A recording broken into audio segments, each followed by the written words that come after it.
Break down of pyruvate using oxygen take place எந்த இடத்துல வந்து நடக்கும்? இதுக்கு முன்னாடி பார்த்த கொஸ்டின் ஃபர்ஸ்ட் ஸ்டெப். அதாவது இந்த குளுக்கோஸ் ஆனது இந்த பைருவேட்டை உடையிற இடம் வந்து சைட்டோபிளாசம். ஆனா அவங்க என்ன இப்ப கேட்டிருக்காங்கன்னா, அந்த மாதிரி வந்து பைருவேட் வந்துருச்சு. அது வந்து உடையும் பாத்தீங்கன்னா, இந்த 3 கார்பன் மாலிகுல் அது உடைஞ்சு என்ன ஆகும் அப்படின்னு பாத்தீங்கன்னா, நம்ம செல்லு வந்து என்னன்னா சுவாசிக்க ஆரம்பிக்கும். அது ஆக்சிஜனை யூஸ் பண்ணி வந்து உடஞ்சிருச்சுன்னா, அது எங்க நடக்கும் அப்படின்னு தான் கேட்டிருக்காங்க. இங்க பாருங்க. ஃபர்ஸ்ட் பார்த்தது குளுக்கோஸ் ஆனது பைருவேட்டா உடையுது சைட்டோபிளாசத்துல. இங்க வந்துருச்சு. இங்க வந்ததுக்கு அப்புறம் இது வந்து 3 தான் வந்து பிரியலாம். அதாவது இப்ப நம்மள்ட்ட ஆக்சிஜனே இல்லாத போது, நம்ம மீன்ஸ் வந்து நமக்கு கிடையாது. இப்ப ஈஸ்ட் இருக்கு பாத்தீங்கன்னா, ஈஸ்ட்ல சில உயிரினங்கள் பாக்டீரியா மாதிரி.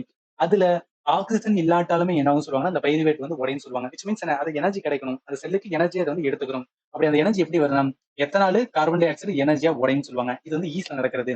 அதே இது நம்ம மனிதன்ல வந்து என்னன்னா, ஆக்சிஜன் ரொம்ப கம்மியா இருக்கும்போது, இதெல்லாம் எப்ப அப்படின்னு பாத்தீங்கன்னா, நம்ம வந்து என்னன்னா ரன்னிங் போறோம், இல்ல பயங்கரமா ஒர்க் அவுட் பண்றோம்னு வச்சுக்கேன். இந்த டைம்ல ஆக்சிஜன் வந்து ரொம்ப கம்மியா இருக்கும். அப்ப என்ன ஆகும்னா, நம்ம மசில் செல்ல என்ன ஆகும் அப்படின்னு பாத்தீங்கன்னா, எனர்ஜியா கன்வெர்ட் ஆகும். அப்படி எனர்ஜி கன்வெர்ட் ஆகும்போது, அதுல என்ன வந்து பை ப்ராடக்ட் உருவாகும்னா, லாக்டிக் ஆசிட் வந்து உருவாகும். இந்த லாக்டிக் ஆசிட் உருவாகிறதுனால தான் என்ன சொல்லுவாங்கன்னா, இந்த யாராவது வந்து ஒர்க் அவுட் பண்ணிட்டு வரவங்க வந்து அங்கங்க புடிச்சுக்குச்சுன்னு சொல்லுவாங்க தெரியுமா?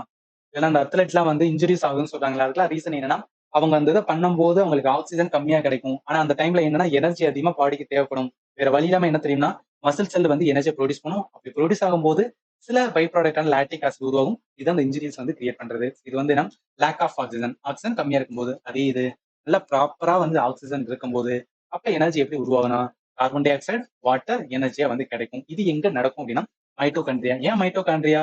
ஏடிபி ப்ரொடியூஸ் ஆகுது. இதுதான் ஏடிபி. ஏன்னா நம்ம ஸ்கூல்ல லேர்ன் பண்ணிருப்போம். மைட்டோகாண்ட்ரியா தான் பவர் ஹவுஸ், ஆற்றல் மையம் சொல்லியிருப்போம். அதனால இந்த கேள்விக்கு ஆன்சர் என்ன வரும்னா, மைட்டோகாண்ட்ரியா ஆன்சர் டி தான் வரும்.